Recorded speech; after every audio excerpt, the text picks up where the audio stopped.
Transport ডিপাৰ্টমেণ্টৰ enforcement ইনস্পেক্টৰৰ যি post তাৰ এক ট্ৰান্সপৰ্ট ডিপাৰ্টমেণ্টত ২৭টা এনফৰ্চমেণ্ট ইনস্পেক্টৰ পোষ্ট মুকলি কৰা হৈছে। ইণ্টাৰেষ্টেড আৰু এলিজিবল কেণ্ডিডেটে ১৩ ছেপ্টেম্বৰৰ ভিতৰত এপ্লাই কৰিব পাৰে। নমস্কাৰ বন্ধুসকল, আজিৰ এই ভিডিঅ'ত মই আপোনালোকক কেনেকৈ আপোনালোকে নিজৰ মোবাইলৰ পৰাই ট্ৰান্সপৰ্ট ডিপাৰ্টমেণ্টৰ এনফৰ্চমেণ্ট ইনস্পেক্টৰ পোষ্টৰ কাৰণে এপ্লাই কৰিব, তাৰ কাৰণে ডকুমেণ্টছ কি লাগিব, চেলাৰী কিমান হ'ব, সকলো এই ভিডিঅ'ত ক'ম। তো ভিডিঅ'টো প্ৰথমৰ পৰা শেষলৈকে চাব। আৰু যদি আপোনালোকে আমাৰ চেনেল নতুন, চেনেলটো ছাবস্ক্ৰাইব কৰি বেল আইকনটো প্ৰেছ কৰি ল'ব, যাতে আহিবলগীয়া গুৰুত্বপূৰ্ণ ভিডিঅ'ৰ ন'টিফিকেশ্যনবোৰ আপোনালোকে মিছ নকৰে। ট্ৰান্সপৰ্ট ডিপাৰ্টমেণ্টৰ এনফৰ্চমেণ্ট ইনস্পেক্টৰৰ যি পোষ্ট তাৰ এক্সাম APSC কণ্ডাক্ট কৰাব। তো এপ্লাই কৰিবৰ কাৰণে আপোনালোকে এই পেজত আহিব। ইয়াৰ ডাইৰেক্ট লিংক মই ডেছক্ৰিপশ্যনত দি দিম। যদি আপোনাৰ আগতে APSC একাউণ্ট ক্ৰিয়েট কৰা আছে, তেন্তে আপোনালোকে ইয়াত মোবাইল নম্বৰ আৰু পাছৱৰ্ড ফিল আপ কৰি লগ ইন কৰিব পাৰে। নতুনকৈ একাউণ্ট ক্ৰিয়েট কৰিবৰ কাৰণে আপোনালোকে ৰেজিষ্টাৰ হেয়াৰত ক্লিক কৰিব। তাৰপাছত আপোনালোকৰ একাউণ্ট ক্ৰিয়েটৰ ফৰ্মখন এনেকৈ খোল খাই আহিব। ইয়াত আপোনালোকৰ ক্লাছ 10ৰ যি পাছ চাৰ্টিফিকেট, তাত আপোনালোকৰ নামটো যেনেকৈ আছে ইয়াত আপোনালোকে ফুল নেম এণ্টাৰ কৰিব। তাৰপাছত ইয়াত আপোনাৰ ফাদাৰ্ছ আৰু মাদাৰ্ছৰ ফুল নেম ভৰাব। ইয়াত আপোনালোকৰ জেণ্ডাৰ ছিলেক্ট কৰিব। আপোনালোকৰ এটা এক্টিভ ইমেইল ID আপোনালোকে ইয়াত টাইপ কৰি দিব।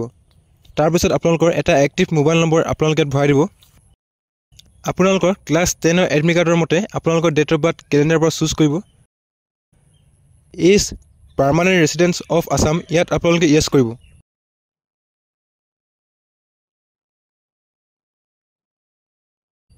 ইয়াত আপোনালোকৰ ফুল পাৰ্মানেণ্ট এড্ৰেছ ভৰাব। তাৰপাছত ইয়াত আপোনালোকে ষ্টেট আছাম ছিলেক্ট কৰিব। ইয়াত আপোনাৰ হোম ডিষ্ট্ৰিক্ট ছিলেক্ট কৰিব। তাৰপাছত ইয়াত আপোনালোকৰ এৰিয়া পিনক'ড ভৰাই ইয়াত আপোনালোকে 8 ডিজিট এটা পাছৱৰ্ড ভৰাব। তাৰপাছত ইয়াত আপোনালোকে কেপচা কোড ফিল কৰি জেনেৰেট OTPত ক্লিক কৰিব। আপোনালোকৰ মোবাইলত 6 ডিজিটৰ এটা OTP আহিব। ইয়াত OTP এণ্টাৰ কৰি ৰেজিষ্টাৰত ক্লিক কৰিব। আপোনালোকৰ একাউণ্ট ছাকচেছফুলি ক্ৰিয়েট হৈ যাব। তাৰপাছত ইয়াত আপোনালোকে মোবাইল নম্বৰ আৰু পাছৱৰ্ড ফিল আপ কৰি কেপচা কোড ফিল কৰিব আৰু লগ ইন বুটানত ক্লিক কৰিব। এপ্লিকেশ্যন ফৰ্ম ছাবমিট কৰাৰ আগতে ইয়াত আপোনালোকে প্ৰফাইল ক্ৰিয়েট কৰিব লাগিব। চ' ইয়াত আপোনালোকে ষ্টেপ 1ত ক্লিক কৰিব। ইয়াত আপোনাৰ ইনফৰ্মেশ্যনৰ মেনু পপ আপ হ'ব। ইয়াত আপোনালোকে OKত ক্লিক কৰিব।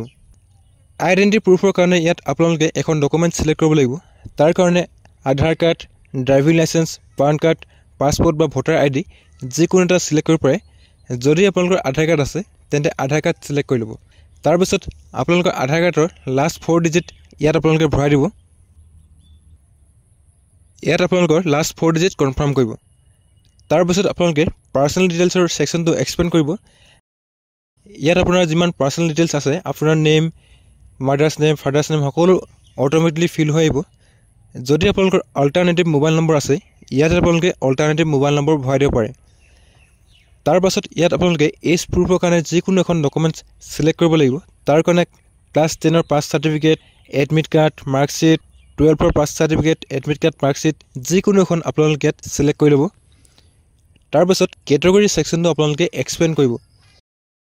ইয়াত আপোনাৰ কাষ্ট চাৰ্টিফিকেটৰ নম্বৰ এণ্টাৰ কৰিব। ইছুইং অথৰিটিত আপোনালোকে ডেপুটি কমিশ্যনাৰ ভৰাই দিব। তাৰপিছত ইয়াত আপোনালোকে আপোনালোকৰ কাষ্ট চাৰ্টিফিকেটৰ ডেট অফ ইছ্যু ছিলেক্ট কৰিব লাগিব। চ' আপোনালোকে কেলেণ্ডাৰৰ পৰা চুজ কৰি ল'ব। তাৰপিছত আপোনালোকে এড্ৰেছ ছেকশ্যনটো এক্সপেণ্ড কৰিব। ইয়াত আপোনালোকৰ পাৰ্মানেণ্ট এড্ৰেছ শ্ব' কৰিব। তো আপোনালোকে পেজটো স্ক্ৰল কৰি ছেভ এণ্ড নেক্সটত ক্লিক কৰিব। তাৰপাছত ছেভ এণ্ড নেক্সটত ক্লিক কৰিব। এতিয়ালৈকে আপোনালোকে যিমান ডিটেইলছ মেনশ্যন কৰিছে সকলো আপোনালোকে ভালকৈ চাই ল'ব। এবাৰ কনফাৰ্ম কৰাৰ পিছত আপোনালোকে আকৌ এডিট কৰিব নোৱাৰিব। ইয়াত আপোনালোকে OKত ক্লিক কৰিব। আপোনালোকৰ পাৰ্চনেল ডিটেইলছ ছাকচেছফুলি ছেভ হৈ যাব। তাৰপিছত ইয়াত আপোনালোকে আদাৰ্ছ ডিটেইলছ এড কৰিব লাগিব। Are you an ex serviceman, ইয়াত আপোনালোকে নো ছিলেক্ট কৰিব। Are you debarred from any examination or selection conduct by the UPSC or any state public service commissioner, ইয়াত আপোনালোকে নো ছিলেক্ট কৰিব। Have you ever been debarred from applying for any government post, ইয়াত আপোনালোকে no select কৰিব। তাৰপিছত are you BPL certificate holder, যদি আপোনালোকৰ BPL certificate আছে ইয়াত আপোনালোকে য়েছ কৰিব। যদি আপোনালোকৰ BPL চাৰ্টিফিকেট নাই ইয়াত নো ছিলেক্ট কৰি ছেভ এণ্ড নেক্সটত ক্লিক কৰিব। ইয়াত আপোনালোকে OKত ক্লিক কৰিব। তাৰপিছত আপোনালোকৰ আদাৰ্ছ ডিটেইলছ ছাকচেছফুলি ছেভ হৈ যাব। ইয়াত আপোনালোকে এডুকেশ্যন ডিটেইলছ এড কৰিব লাগিব। তাৰ কাৰণে এড নিউ কোৱালিফিকেশ্যনত ক্লিক কৰিব। প্ৰথমতে ইয়াত আপোনালোকে ক্লাছ 10ৰ এডুকেশ্যন ডিটেইলছ এড কৰিব লাগিব। কোৱালিফিকেশ্যন টাইপত আপোনালোকে ক্লাছ 10টো ছিলেক্ট কৰি ল'ব। নেম অফ ডিগ্ৰী চাৰ্টিফিকেটত 10 ছিলেক্ট কৰিব। ছাবজেক্টত আপোনালোকে 10th ছাবজেক্ট ছিলেক্ট কৰিব।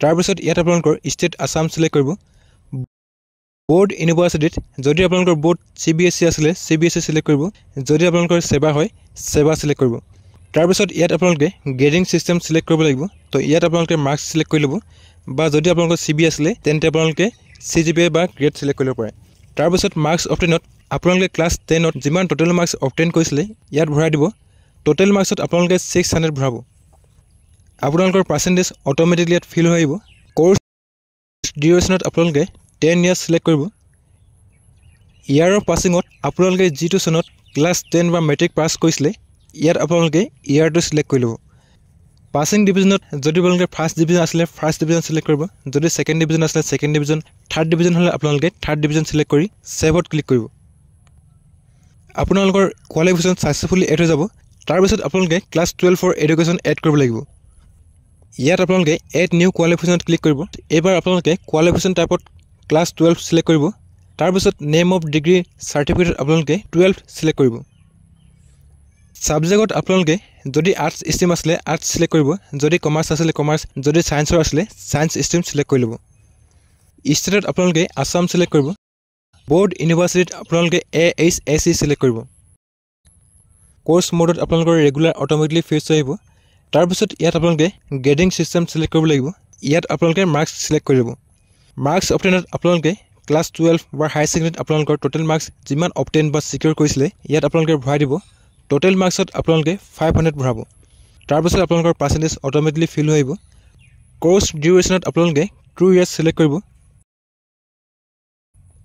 ইয়াৰ অফ পাছিঙত আপোনালোকৰ হাই সেকেন্ডাৰী যোনটো পাছিং ইয়াৰ আছিলে ইয়াত সিলেক্ট কৰিব আৰু পাছিং ডিভিজনত আপোনালোকৰ ডিভিজন সিলেক্ট কৰি সেভত ক্লিক কৰিব ইয়াত আপোনালোকে ওকেত ক্লিক কৰিব তাৰ পিছত আপোনালোকৰ এডুকেশ্যন কোৱালিফিকেশন সাকসেসফুলি এড হৈ যাব তাৰ পিছত যদি আপোনালোকৰ জাৰ্নেল এন্ট্ৰিজ আৰু এড এন্ট্ৰিজ আছে তেন্তে আপোনালোকে ইয়াত সিলেক্ট কৰিব পাৰে বা যদি আপোনালোকৰ জাৰ্নেল এন্ট্ৰিজ আৰু এৱাৰ্ড এন্ট্ৰিজ নাই নো সিলেক্ট কৰি নেক্সটত ক্লিক কৰিব তাৰ পিছত আপোনালোকে ওয়াৰ্ক এক্সপেৰিয়েন্স ডিটেইলছ এড কৰিব লাগিব যদি আপোনালোকৰ প্ৰাইভেট গভৰ্ণমেণ্ট সেমি গভৰ্ণমেণ্ট অৰ্গেনাইজেশ্যনত ওয়াৰ্ক এক্সপেৰিয়েন্স আছে ইয়াত আপোনালোকে ইয়েস কৰিব পাৰে যদি আপোনালোকৰ কোনো ধৰণৰ ওয়াৰ্ক এক্সপেৰিয়েন্স নাই নো সিলেক্ট কৰি নেক্সটত ক্লিক কৰিব আপোনাৰ work experience details successfully save হৈ যাব আপলোড ডকুমেণ্টত আপোনালোকে আপোনালোকৰ কাষ্ট সাৰ্টিফিকেট আধাৰ কাৰ্ড যদি আপোনালোকে ডেট অফ বাৰ্থ প্ৰুফৰ কাৰণে ক্লাছ 10 ৰ এডমিট কাৰ্ড সিলেক্ট কৰিছে ইয়াত আপোনালোকে ক্লাছ 10 ৰ এডমিট কাৰ্ড যদি পাছ সাৰ্টিফিকেট সিলেক্ট কৰিছিলে পাছ সাৰ্টিফিকেট আৰু আপোনালোকৰ যদি BPL সাৰ্টিফিকেট হোল্ডাৰ হয় তেন্তে আপোনালোকে BPL সাৰ্টিফিকেট এই গোটেই কেইখন ডকুমেণ্টছ আপোনালোকে PDF ফাইলত আপলোড কৰিব লাগিব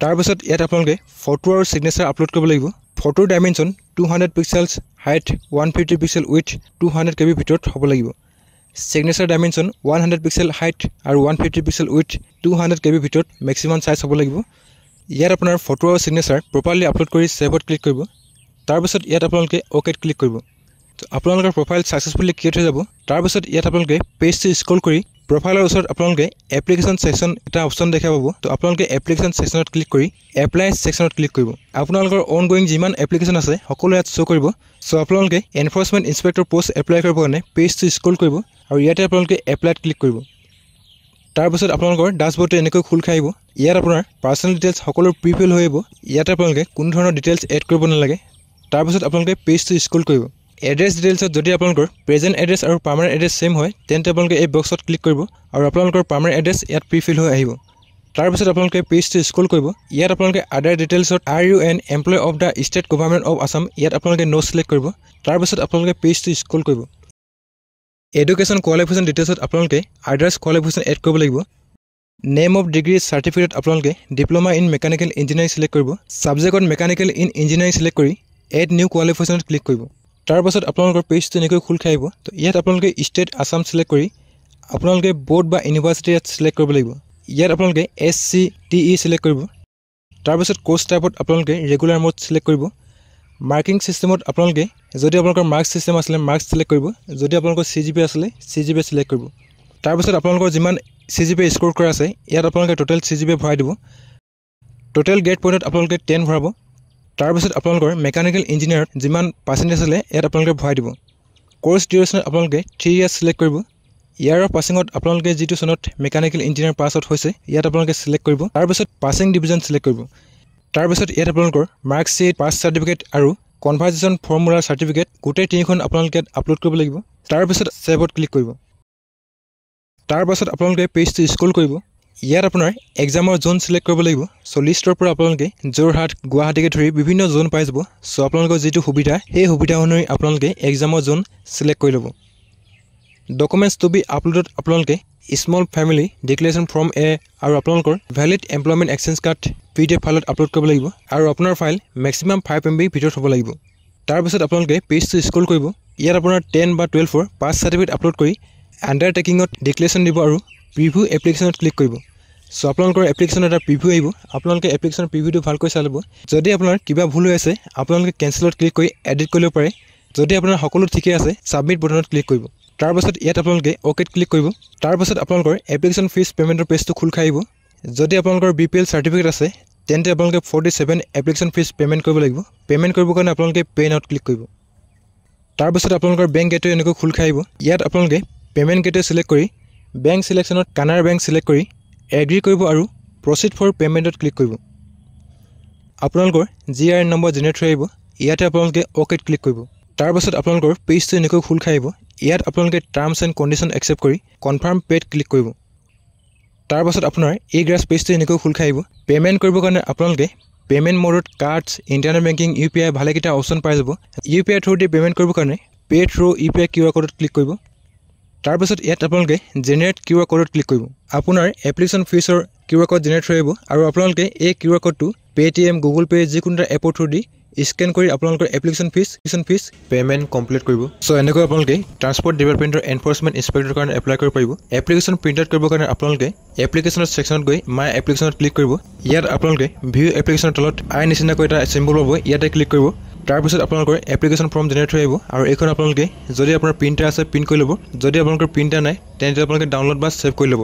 আজিৰ ভিডিঅ'ত ইমানে। যদি ভিডিঅ'টো চাই ভাল পালে তেন্তে ভিডিঅ'টো লাইক কৰিব আৰু যদি আপোনালোকৰ কিবা সুধিব লগা থাকে কমেণ্ট বক্সত কমেণ্ট কৰিব।